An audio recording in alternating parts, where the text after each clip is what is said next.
Episode 6. The cross didn't change the day, only the covenant.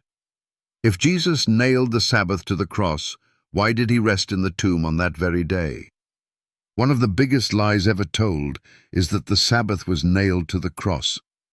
But this deception falls apart the moment we examine the difference between God's moral law and Moses' ceremonial law. Yes, something was nailed to the cross, but it wasn't the 10 Commandments. Blotting out the handwriting of ordinances that was against us, nailing it to his cross. Colossians 2:14. Let's be clear. The 10 Commandments were written by God's finger on stone. Exodus 31:18. The ordinances, ceremonial laws, feasts, sacrifices, were written by Moses in a book. Deuteronomy 31:24-26. The book of the law was placed outside the ark. The stone law was placed inside the ark.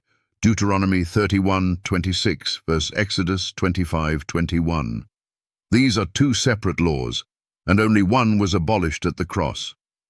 God's covenant didn't remove his law, it wrote it deeper. This is the covenant that I will make. I will put my laws into their mind and write them in their hearts. Hebrews 8:10. The new covenant didn't cancel the 10 Commandments, it internalized them. It moved them from stone to spirit, from cold command to living conviction. And the 4th commandment, the Sabbath, was never removed. 7. Precision questions that destroy the nailed to the cross. Lie. If the Sabbath was nailed to the cross, why did Jesus rest on it after the crucifixion? Why does Hebrews 4:9 say there remains a Sabbath rest for God's people after the resurrection? Can you find one New Testament verse where Jesus or his apostles abolish the Sabbath? If sin is breaking the law, 1 John 3:4, how can the law be gone and sin still exist? Why does the new covenant promise to write the law in our hearts, not remove it? Hebrews 8:10.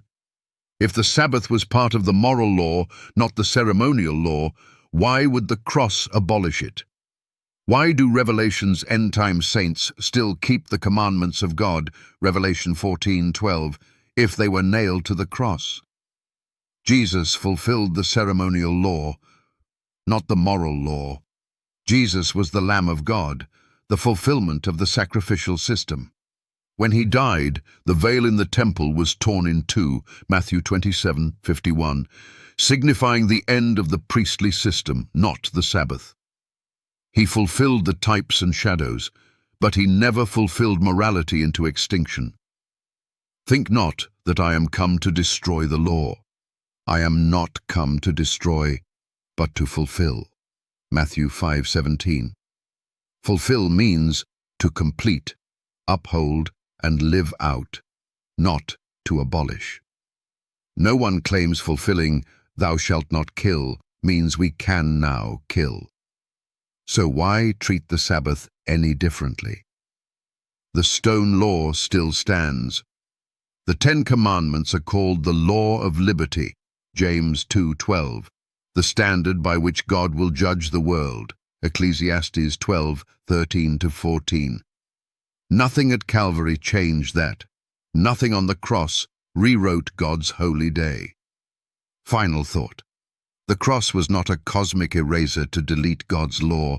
It was a mirror of obedience where Jesus fulfilled righteousness to the very end.